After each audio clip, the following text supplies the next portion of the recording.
Si habéis tenido una fractura de meseta tibial y todavía no podéis doblar bien la rodilla, os voy a enseñar un ejercicio que quizás os puede venir bien.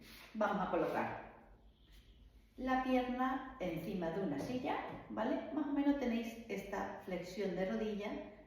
Lo que vamos a hacer primero es masajearnos.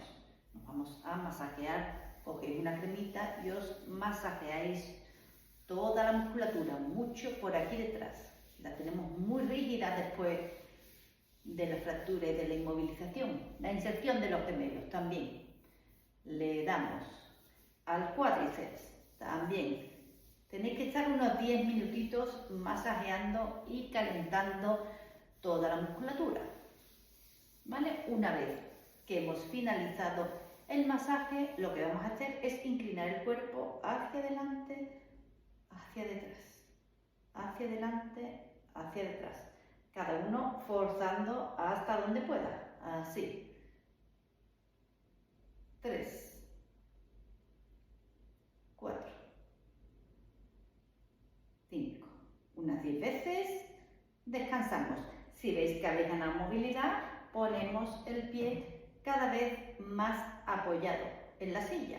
¿Veis? Ya estamos casi a 90 grados y seguimos echando hacia adelante y hacia detrás.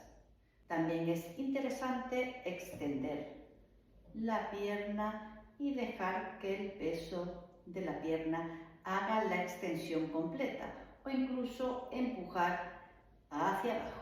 Empujamos, empujamos, empujamos, empujamos, ¿vale?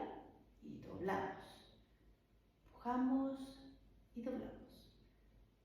Así conseguiremos ganar extensión y flexión poco a poco.